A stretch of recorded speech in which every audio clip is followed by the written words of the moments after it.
Hey guys, welcome to iNVision Prototypes. I'm Nick. When it came to the headlights on this 1944 inspired coupe, we decided to take our styling cues from 1939 Ford Deluxe headlights. We felt that the shape of the headlight was more streamlined with the fender itself. 1944 coupes had a bezel that included a signal light in them, and they kind of, not to put them down, but they looked a little bit bulky. And in our case, we felt that the 39 Deluxe would suit the car better. So for a modern take on those headlights, we used Mini Cooper headlights. Initially, the plan was to mount from behind and just showcase this lens area. But when we had it outside, that hole looked a little bit small. This car is actually larger than 1944 Coupe, an original one. So we decided to change plans a bit and include the outside bezel. Now, our client's not a huge fan of chrome, and to have this as the only chrome piece on the car would look kind of out of place. So we're actually gonna paint this part body color. Just take them off, shoot them body color, and then reassemble it. And these will slide in from the front. See if I can hold my tongue straight. And there we go. So that's what they're going to look like on the car. Not everyone will be a fan of using this style of headlight. You know, it's not traditional, but it flows with the lines on the car. The signal lights, we're going to mount them somewhere else. But I'll leave you in suspense for now in regards to that, because today's topic is headlights. I haven't started on the passenger side yet. Figure get one side fitted looking the way we want it to. And then I can bring you guys in when we're doing the passenger side. And you can actually see how much smaller the passenger side headlight opening is as compared to this one here. And you can see how much better this one flows in with the fender as compared to that one over there. So what we have to do is unroll the flange, flatten everything out, transpose the template from here to there, make sure everything's level and where it needs to be, and start creating the step flange to seat the passenger side headlight. I'm going to take this out so it doesn't fall out. It shouldn't, but we haven't created the fasteners yet on the back to mount the headlight in place. Right now, what we focused on was just creating this flange. And we still have some metal smoothing to do around the edge, but that'll come in time. You can see how much smaller this hole is. And this flange was supposed to be trimmed back to reach just the lens area, just come in contact with the lens and hide the bezel from the backside. But like I said, it didn't flow with the fender. We'll be opening up this hole all the way back to here and creating a flange for the headlight to sit into. But first step, unroll all this and flatten it out.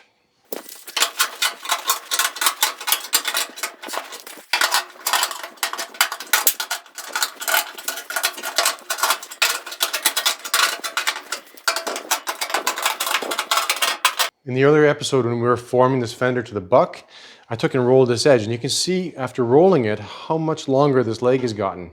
We've stretched this material. So what we'll have to do is take and plenish this and actually form a tuck, if you will, and shrink this material into itself, level it out so that we have a nice flat area that we can lay the template over top of.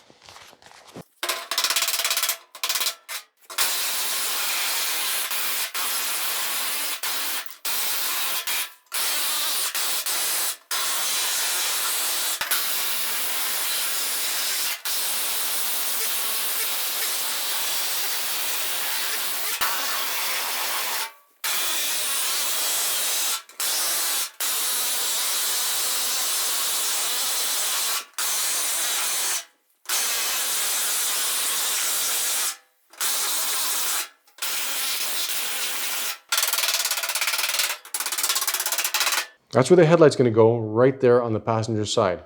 So what I did, actually where you guys are standing, I had a laser level set up, transposed the lines from the driver's side to the passenger side. That's what these black lines are here. The blue lines are an approximation that I had made earlier using a tape measure from the floor and just kind of eyeballed it. You can see it's 1/4 inch off. So that's why it's important to level your chassis, have a decent measuring system, set up datum points that are accurate so that you have an identical opening on the other side of the vehicle. This template was created to the opening after the step flange was created on that side. Here we have no step flange yet, so we're gonna have to add a bit of material, because if I cut it out to this opening, create the step flange, the hole will be too large and the headlight will fall through. So we have to add probably 1/4 inch inward and cut away the material on that side of that 1/4 inch. You do a heavy 1/4 inch.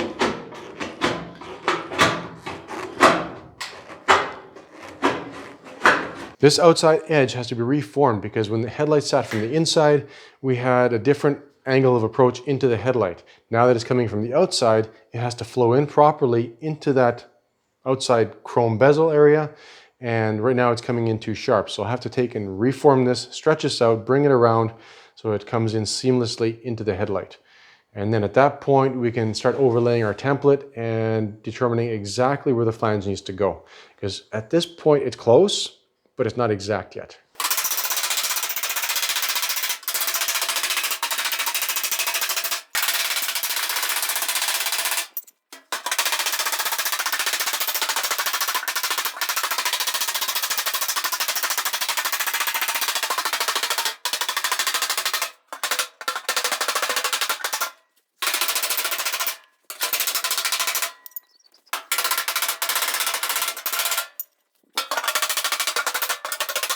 Just eyeballing this. This is looking close.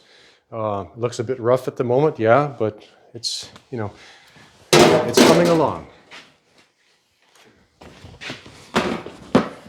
And our template is almost sitting level. We have a high spot on this side here. You probably can't see that, but that's essentially the way it has to sit. I'm going to move these lines upward a little bit.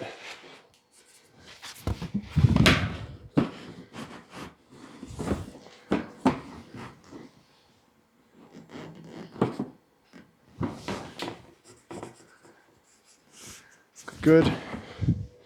So let's clean up this high spot. You can see it now, how it comes up. So it has to come down, this has to come out.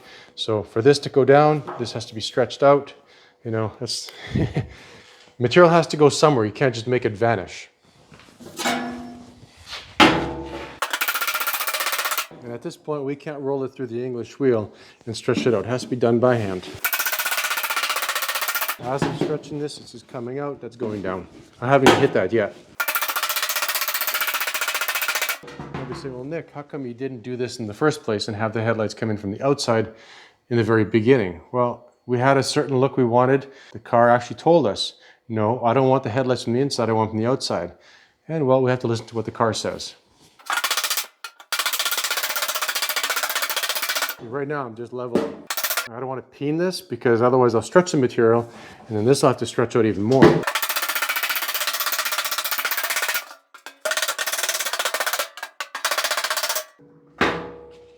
It's not bad.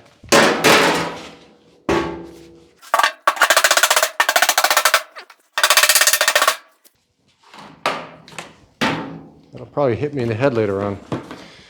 So, there, that's sitting almost where it needs to. If we create a step flange according to this perimeter line here, we'll have a wrong shaped headlight. Because we've reshaped the fender area, it's now different than our original line that we drew earlier. So you can see how much difference there is. It's good here, a little bit higher there. The line is hiding here. If we move it up, things just don't line up. So I'm going to line up our horizontal axis, our vertical line there. That one automatically falls into place. We'll rescribe a new line with a different color, just to show you guys how much things move around when you start reshaping panels. And at that point, once the line is scribed, we can clean things up a little bit more and start creating our step flange. Right there. Let's rescribe.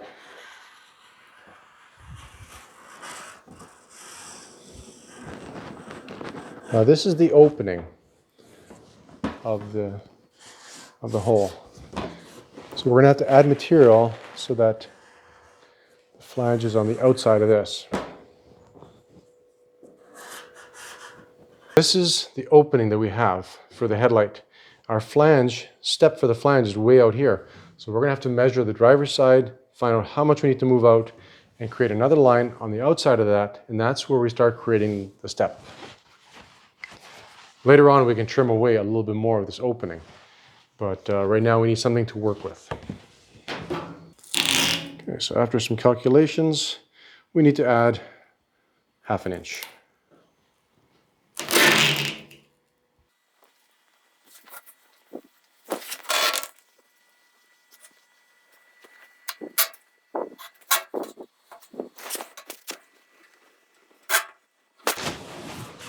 And this here, outside edge of that, is going to be where the flange starts stepping down inside. Oops.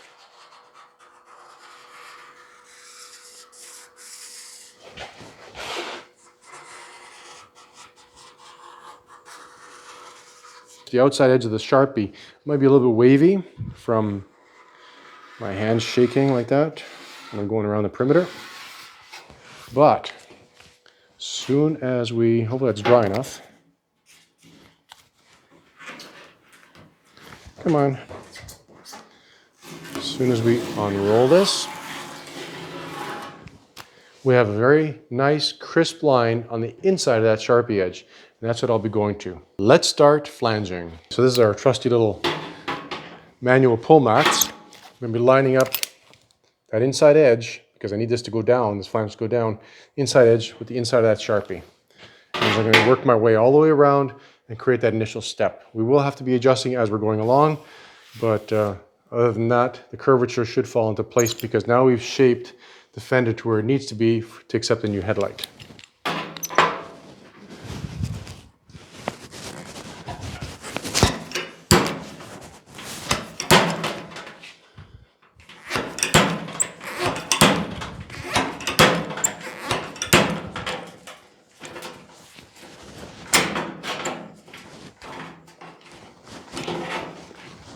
This step might look a little bit gnarly at the beginning. I should back this up to 18 gauge. This is 20, so give us a little bit of room to play. First step to go around, be as accurate as you can, but you don't have to be 100% precise because then you can clean it up on subsequent passes.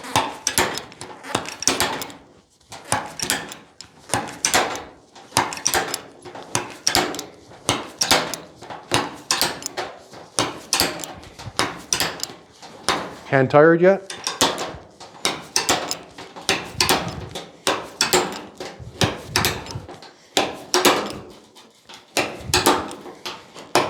You see the little jaw marks from the bottom of the jaws here. That'll all get cleaned up afterwards.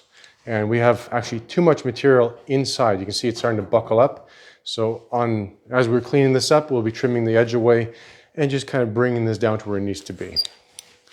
So give me a few minutes. Let me go around this a few times. You don't need to watch the whole process because it isn't that exciting. Then I'll bring you guys in when we start fitting the headlight.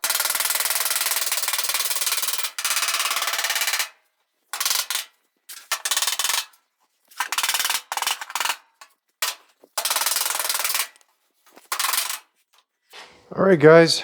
Well, I've got this headlight opening roughed in. I think it's pretty close. Let's get the template. The lines right there and there are lining up. And if I let this go, it's going to fall through the hole. So obviously can't let it go. Let's get the headlight in here and see how it looks. I left the saran wrap on this one. The other one I took it off because most of it was peeling off. Ooh, don't want that to fall. And there we go. Just got to get it to line up with that mark there, on there. And that's going to be it, I think. What we have to do is take the fender off and work that flange up a little bit, up against the dolly, and tighten it up because you see how it's rocking like that? I can't have it rocking. It needs to sit just the way it's sitting here. Actually, it's going to come up just a little bit. Come on. Right there, it's slippery. So it's going to sit just like that. So let's stand back as far as we can here. We've got the wall behind us and see how both sides look. I shouldn't let that go. It's going to slide out. We still have to create the mounts for the headlight bracket, one here, two up here. So we'll do that later on once this flange is finalized. I'm going to set this in just like that. How about them apples, guys? Not sure how much you can see from over there.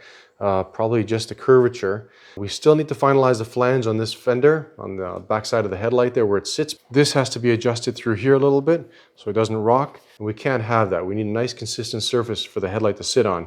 But you see how that's coming in nice and smooth all the way around. We're going to leave this episode at this point. This fender is about 85% done. That one's 95% done only because we don't have the mounting hardware installed yet. Once that's installed, we'll have everything aimed correctly, sitting in the seat correctly. And I guess the same thing on this side. So I'll probably bring you guys in once we get the grill kind of mocked up just to fill in that hole and give us a complete appearance across the front because with that hole, it just doesn't look right. So that's going to be it, guys. Appreciate you guys watching. And one thing, do you guys know where that saying came from? How about them apples? From what I understand, it came from World War I with the Allies were referring to the anti-tank missiles. They look like a toffee apple or a bulb on a stick. So that's, I guess, where it came from. At least that's what I was told.